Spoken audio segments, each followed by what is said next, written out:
रोजगार की तलाश में यहाँ पर उपस्थित सभी युवा साथियों,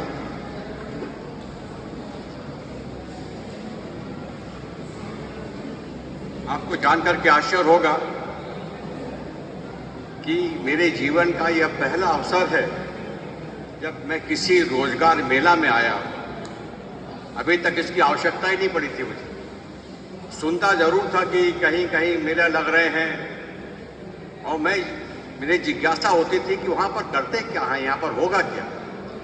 तो मैं यहाँ पर शुभकामनाएं देने तो जरूर आया हूँ, लेकिन इससे ज़्यादा और कुछ बोल नहीं पाऊंगा क्योंकि इसके बारे में मुझे कुछ ज्ञान नहीं। मैं ज्ञान प्राप्त करने के लिए यहाँ पर आया हूँ और आपको जानकारी एक आशा और होगा कि आप सब लोग यहाँ पर रोजगार की तलाश में आए हैं, परंतु 2 महीने के बाद मैं बेरोजगार होने वाला हूँ। मेरी रोजगारी समाप्त होने वाली है क्योंकि 2 महीने के बाद चुनाव होने जा रहे हैं और मैंने निश्चय किया है कि मैं चुनाव नहीं लड़ूंगा। तो स्वाभाविक है कि अब मुझे नौकरी नहीं मिलेगी। अब यहाँ पर इस अवधि में मैं करूँगा क्या। मुझे कई बार इच्छा हुई है कि मैं विद्यालय में भर्ती होकर के पढ़ूंगा। पता नहीं कैसा लगेगा कि 80 साल का बुढ़ा यहाँ पर विद्यालय में पढ़ने आएगा, लेकिन कम से कम मुझे बहुत सारे युवा साथी मिलेंगे दोस्त बनाने के लिए, उनके बीच में रह करके और ज्ञान प्राप्त करने के लिए कोई न कोई रास्ता, कोई न कोई विषय मिल ही जाएगा। कुछ समय आकर बिताऊंगा, रोजगार के लिए नहीं, अपने आनंद के लिए। एक बात जरूर इस अवसर में आपसे शेयर करना चाहता हूँ सब लोगों से कि हमने अनुभव ये किया है कि हमारे देश की जो शिक्षा पद्धति थी वो बहुत ही दोषपूर्ण थी और जिसके दुष्परिणाम हम लोग, सारा देश भुगत रहा है। ना आपकी गलती है, ना हमारी गलती है, परिस्थितियां ऐसी थी। आप सबको मालूम है, आपने वो समय देखा नहीं है, मैंने भी नहीं देखा लगभग, क्योंकि जब ये देश स्वतंत्र हुआ था मैं केवल 5, 6, 7 साल का था। उस समय का मुझे ज्ञान नहीं है, लेकिन मैं ये कह सकता हूं कि मैं स्वतंत्रता के पहले पैदा हुआ था। आप सब लोग तभी पैदा हुए हैं जिसने कभी गुलामी देखी नहीं है, लेकिन इतिहास में पढ़ा होगा कि ये देश गुलाम था और जब हमको स्वतंत्रता मिली उसके इमीडिएटली पहले अंग्रेजों का यहाँ पर शासन था। अंग्रेजों ने यहाँ की जो शिक्षा पद्धति अपनाई, उन्होंने अपने सुविधा के लिए बनाई, उन्होंने हमारे देश के हित के लिए नहीं बनाई। जो शिक्षा दी गई हम सब लोगों को अभी भी दी जा रही है। मुझे मालूम है जब मुझे स्कूल में भर्ती किया गया था तो मुझे अंग्रेजी के स्कूल में भर्ती कर दिया गया और 9 महीना मैं स्कूल में रहता था, 3 महीने छुट्टी में आता था। और जब 3 महीना छुट्टी के लिए आता था तो मैं हिंदी बोलना भूल जाता था, सिर्फ अंग्रेजी बोलता था। मुझे अभी भी बचपन में जो संस्कार पड़ जाते हैं तो कभी याद उसको भूल सकते नहीं हम लोग। मुझे अभी भी शुद्ध हिंदी बोलना नहीं आता है। मैं केवल बोलने की कोशिश करता हूं हिंदी में, अंग्रेजी, केवल अंग्रेजी। और अंग्रेजी में बोलने के परिणाम यह हुआ कि जितनी भी पुस्तकें हम सब लोगों ने उस समय पढ़ी सब अंग्रेजी की थी। हमारे संस्कार जो पढ़े वो पाश्चात्य देशों की संस्कार पढ़े। हमको अपने देश की विशेषताओं का ज्ञान ही नहीं था और इसलिए अब वो बहुत लंबा इतिहास हो जाएगा अगर मैं बताऊंगा कि ये योजनाबद्ध तरीके से किया गया था। किसी भी व्यक्ति को, किसी भी समूह को अगर हम बर्बाद करना चाहते हैं, नष्ट करना चाहते हैं, गिराना चाहते हैं, तो हमको उसके ज्ञान को समाप्त कर देना पड़ेगा। ये कहा गया था, खुलेआम कहा गया था। और हम आप सबको वो ज्ञान ही नहीं दिया गया जिसके वजह से हम आगे बढ़ सके। 30 साल 40 साल के बाद अभी 2 साल पहले नई शिक्षा नीति आई। मैं कुछ समय के लिए इस प्रदेश का टेक्निकल विभाग का मंत्री भी था, तकनीकी विभाग का मंत्री था। और उस समय मुझे बताया गया कि हमको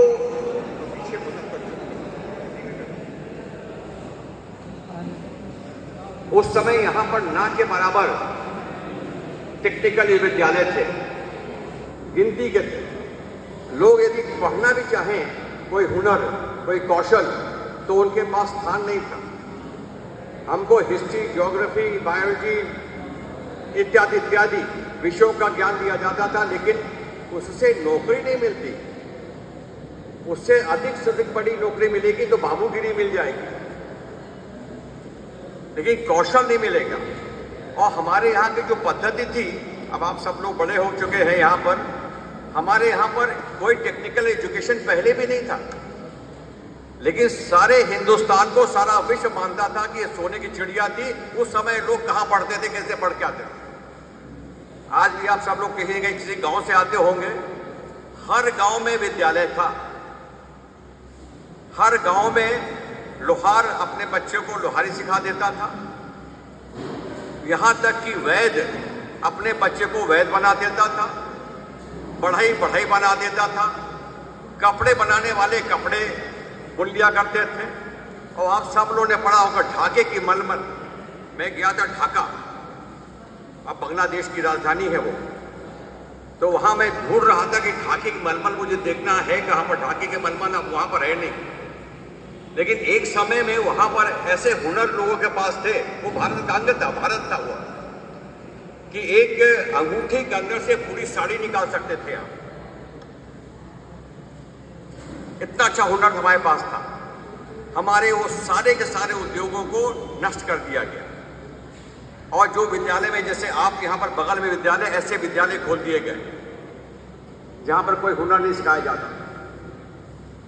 और जिसका परिणाम ये है कि आज हमें यहाँ पर इस प्रकार के आयोजन करने पड़ते हैं, क्योंकि यदि हमारा युवा तबका अगर बेकाम बैठा रहेगा, सबसे बड़ी हमारी पूंजी है युवा तबका, अगर वो उत्पादन नहीं करेगा तो देश शक्तिशाली और संपन्नशील कैसे बनेगा?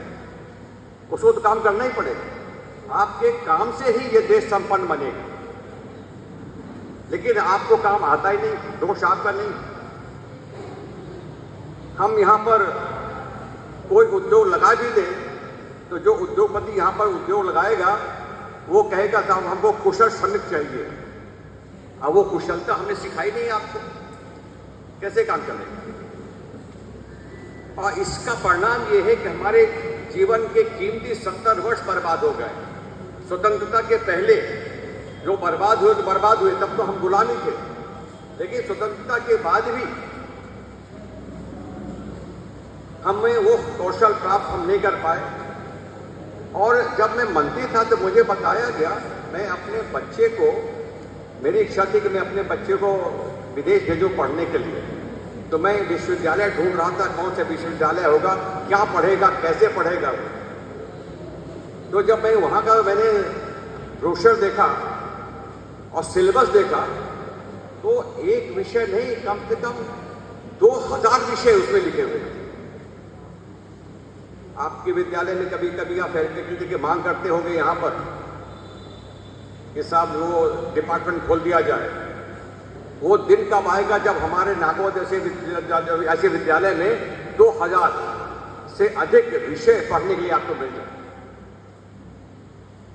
मैं गया था विदेश, तो वहाँ पर विदेशी नेताओं से मिलने का मौका मिला। तो मैंने उनसे पूछा कि आपके यहाँ पर शिक्षा पद्धति क्या है। वहाँ पर जितनी बड़े पैमाने में बेरोजगारी यहाँ मध्य प्रदेश में है, हिंदुस्तान में है, उतनी बेरोजगारी वहाँ पर नहीं, थोड़ी बहुत है। लेकिन वहाँ की जो शिक्षा पद्धति है 8वीं क्लास तक, तो आपको बहुत अच्छे, एक तो विद्यालय के साथ सज्जा व्यवस्था बहुत बढ़िया, सरकार बहुत पैसा खर्च करती है वहाँ की व्यवस्था में। हमने भी अब कोशिश किया है बदलने के लिए, उसमें उस विषय में मैं बाद में आऊँगा।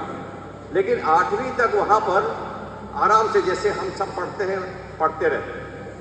8वीं परीक्षा के बाद से वहाँ पर लोग सामान्य शिक्षा छोड़ करके किसी कौशल की ओर चले जाते हैं और वो शिक्षा बहुत महंगी हो जाती है। सामान्य व्यक्ति उसको नहीं पढ़ सकता, केवल वो पढ़ सकता है जो बहुत ही विद्वान है। और जो बहुत ही विद्वान हो, चाहे वो बालक हो चाहे वो बालिका हो, उसको सरकार स्कॉलरशिप देती है। 1 लाख रुपया, कल्पना करें 1 लाख रुपया महीना आपको मिले से पढ़ने के लिए सरकार देगी, लेकिन फिर आपका परसेंटेज भी 90 के ऊपर होना चाहिए। हमारे यहाँ ये पद्धति नहीं थी।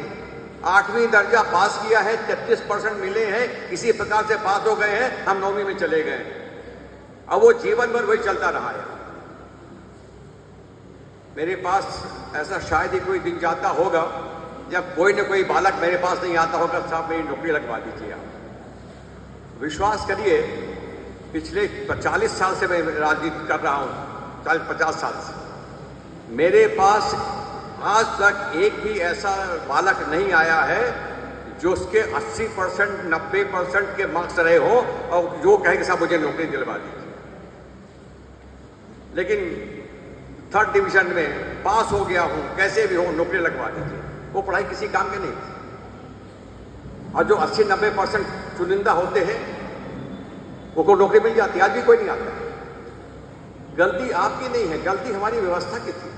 हमने व्यवस्था को ठीक नहीं किया यहाँ पर, और इसी का ये परिणाम है कि आज हमारे सामने इतना बड़ा संकट आ गया कि हमारे युवा भाग रहे हैं और उनको काम नहीं। दूसरी ओर आप सब लोग, बहुत सारे लड़के बालक सब लोग गांव के आए होंगे। गांव में जितने किसान हमारे हैं, तो किसान हमसे कह रहे हैं कि साहब हमको मजदूर नहीं मिल रहे। आप गांव में चले जाइए, किसी अपने घर में कुछ काम करवाना हो और आपको यदि मजदूर की आवश्यकता पड़े तो मजदूर आपको 300 रुपया 400 रुपया मजदूरी दीजिए तो भी आपको मजदूर नहीं मिलेंगे। तो फिर अनएम्प्लॉयमेंट कहाँ है? मजदूर के लेवल में तो एम्प्लॉयमेंट पर्याप्त हमारे पास। समस्या उनके सामने है जिन्होंने अपनी प्रतिभा के अनुसार कौशल उन्होंने विकसित नहीं किया अपने अंदर, और जिन लोगों ने कर लिया है वो बहुत आगे बढ़ गए। और इसीलिए हमने जो नई शिक्षा की नीति आई है, 2 चीज मैं आपको बता दूं कि पहले हम अपने देश के आय का 1.92% पैसा खर्च करते थे शिक्षा के ऊपर, केवल 1.92। बाकी सड़क में, बिजली में, पानी में, सिंचाई में, सुरक्षा में, फौज में, सब उसमें खर्च होता था। शिक्षा में केवल 100 में से 1.92 पैसा खर्च करते थे, जिसके भागीदारी आप सब लोग।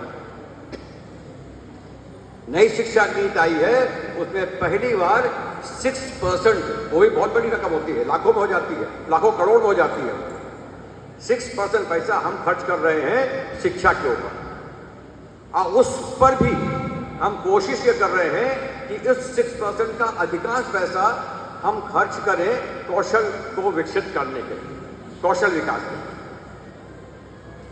आप लोगों को जो शिक्षा मिली, आपने पढ़ाई की है, लेकिन जो भावी पीढ़ी आने वाली है, ताकि उसको ये संकट ना आए जैसा आपने किया है। आपके बगल में ITI बन रहा है, वहां भीड़ लगनी चाहिए शिक्षा प्राप्त करने के लिए, क्योंकि गांव के पढ़ाई तो बंद हो गए हैं, कोई जानता नहीं। अब हमको नए फैकल्टी के मेंबर चाहिए जो हमको पढ़ाई गिरी सिखा सकें, इलेक्ट्रिसिटी तार जोड़ना सिखा सके, लोहारगिरी सिखा सके। ऐसे लोगों की आवश्यकता है। माइनिंग का उनको ज्ञान हो, सीमेंट का उनको ज्ञान हो।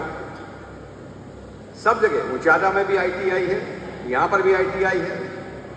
और शिक्षा का स्तर ऊंचा करने के लिए हमारे नागौर का जो हाई स्कूल है, बहुत सारे आप लोग उससे पढ़ करके आए होंगे, अगर नागौर के हो गए आप सब लोग, तो 45 करोड़ रुपया खर्च करके CM राइस विद्यालय बन रहा है नागौर में। और वहां पर कम से कम हम कल्पना कर रहे हैं कि वहां पर 1,500-2 हजार विद्यार्थी होंगे और कम से कम 150-200 वहां पर शिक्षक होंगे। वो भी अपना चलता रहेगा, और उसी के अंडर में ये ITI रहेंगे। ITI की संख्या, विद्यार्थियों की संख्या बढ़े, उसका क्षेत्रफल बढ़े, अब हमको इस पर प्रयास करना पड़ेगा। और एक बात मैं और बताना चाहता हूं कि जितने हम सब लोग पढ़ते हैं, मैं भी जब पढ़ता था मेरे मन के अंदर भी यही बात थी कि पढ़ने के बाद सरकारी नौकरी करनी। सरकारी नौकरी के मतलब सरकारी नौकरी होनी चाहिए, और कोई नौकरी को नौकरी नहीं मानते थे लोग। सरकारी नौकरी की भी एक सीमा है। कितने पटवारी भरोगे आप? इस प्रकार के कितने पुलिस के अधिकारी भरोगे आप? एक सीमा है, वो सीमा पूरी भरी हुई है। अब कोई गुंजाइश नहीं है, जब तक वो रिटायर नहीं होंगे तब तक नई नौकरियां नहीं मिलेंगी। और इसलिए हमारे प्रधानमंत्री जी ने, जो आपने अक्सर सुना होगा, startup India, make in India, और startup India, make in India का परिणाम ये है कि मेरे पास जानकारी आई है 1 करोड़ नहीं 23 लाख नौकरियां डेवलप मिली हैं केवल स्टार्टअप इंडिया के माध्यम से, जिन लोगों ने अपने फर्म खोले हैं वहां पर। और 1 करोड़ 23 लाख लोगों ने, काम करने वालों ने अपने हुनर के बल पर प्रशिक्षण प्राप्त किया है 1 करोड़ 30 लाख लोगों ने। अब उसमें हम आप सब कहाँ फिट हो रहे हैं? तो मैंने कहा ना, मैं भी एक जिज्ञासु के रूप में यहाँ पर आया हूँ देखने के लिए कि किस प्रकार के लोग आ रहे हैं। जब मैं यहाँ पर आ रहा था और हमारे ये अभिषेक मिश्रा मेरे मित्र के बेटे हैं, तो बता रहे थे कि साहब हमको मैकेनिकल इंजीनियर की आवश्यकता है, लेकिन मैकेनिकल इंजीनियर यहाँ पर सिर्फ एक लड़का आया अभी तक। तो मैंने कहा यार हमारे यहाँ तो लाइन लगी रहती थी। तो मैंने देखा कि यार मैकेनिकल इंजीनियर नहीं आते थे, ये जो छोटे छोटे काम करने वाले हैं वो लोग ज़्यादा कराया करते थे। कुल मिलाकर के आपका क्या अनुभव होगा? ये मेरे लिए भी एक पहला अनुभव होगा।